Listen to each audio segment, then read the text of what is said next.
A habit can be changed only when you are aware about its existence. Hi, my name is Dipanshu Bajaj. I'm a lifestyle developer, storyteller, educator at ISKCON Youth Forum Delhi, and let us discuss our today's topic, being aware of our habits. So as we discussed previously, a habit becomes automatic as we repeat it over a significant amount of time.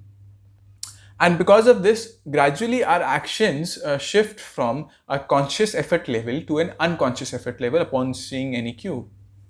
तो इसके वजह से क्या होता है कि हमारी जो भी अच्छी हैबिट्स हैं वो हमारे लिए बहुत ईजी हो जाता है रिपीट करने के लिए, बट जो हमारी बुरी हैबिट्स हैं वो भी हमारे लिए ईजी हो जाती है रिपीट करने के लिए। तो इसलिए कभी भी हमें जब हैबिट्स को चेंज करना चाहिए तो सबसे पहले हमें हमारी एग्जिस्टिंग हैबिट्स के बारे में हमें अवेयर होना चाहिए। क्यों अवेयर होना चाहिए हमें हैबिट्स के बारे में? क्योंकि हमारी जो अच्छी हैबिट्स है या जो बुरी हैबिट्स है, दोनों हम लोग अनकॉन्शियसली कर रहे हैं।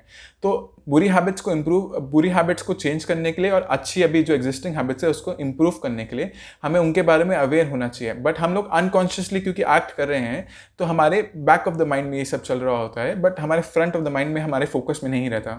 तो इसलिए हमें चेंज करने में इश्यूज आते हैं। हम लोग इसलिए बार बार अपने पुराने रूटीन्स में हम लोग स्लिप हो जाते हैं, हम लोग बार बार पुराने रूटीन्स को वापस रिपीट करते हैं।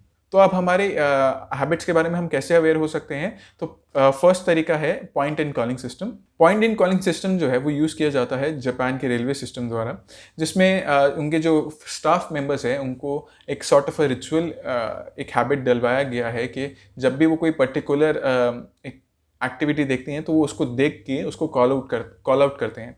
फॉर एग्जांपल जो ड्राइवर है ट्रेन का, वो एक जब ग्रीन सिग्नल देखता है तो ग्रीन सिग्नल को देख के पॉइंट करके बोलता है कि सिग्नल इज़ ग्रीन, है ना। तो ये सुनने में बहुत सिली साउंड होता है ना कि हर एक चीज़ को देख के कॉल करना, बट इससे बेनिफिट ये हुआ है कि जापान के रेलवे सिस्टम में दे हैव सीन के उनके एरर्स जो हैं 85% रिड्यूस हो गए हैं और उनके एक्सीडेंट्स भी 30% रिड्यूस हो गए हैं। ये सिस्टम इतना इफेक्टिव है क्योंकि ये आपको हेल्प करता है आपकी जो अनकॉन्शियस लेवल पे आप जो चीज़ें कर रहे हैं या माइंडलेसली जो चीज़ें कर रहे हैं उसमें वापस कॉन्शियस आना बाय यूजिंग आवर सेंसेस, है ना। हमारा ईयर्स, हमारे mouth, nose, eyes, hands, gestures, है ना। इससे हम लोग वापस कॉन्शियस लेवल पे आते हैं।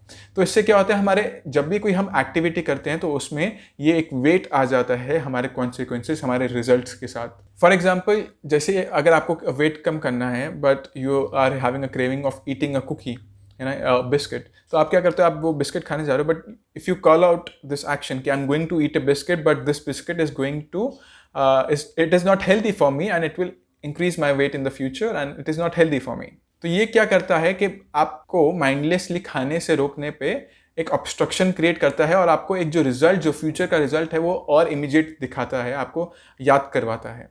एक और तरीका है, जैसे अगर आपको कुछ आपको मान लो कल पोस्ट करने जाना है किसी को गिफ्ट, तो आप क्या कर सकते हो कि आप बोलो कॉन्शियसली कि आप बोल सकते हो कि tomorrow I have to go to the post office and I have to post this to so and so.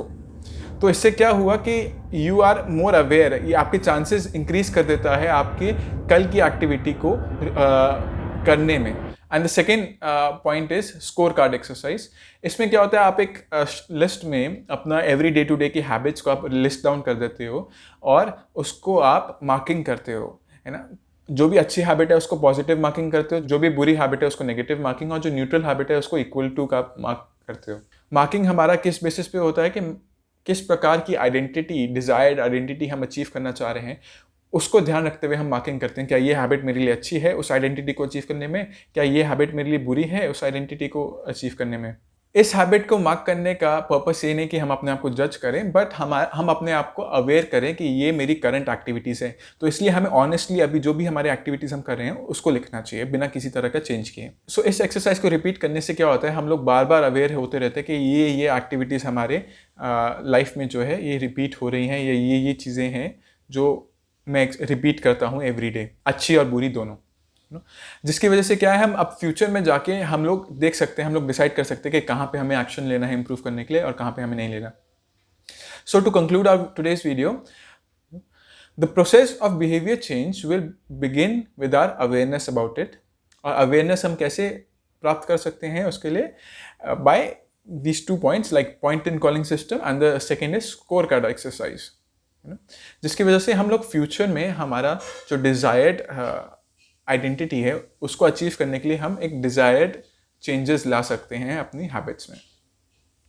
So I hope you like this video. If you like this video, you can like and comment and you share your viewpoints. And we have a Telegram group. You can join us over there to know more about such videos. Hare Krishna.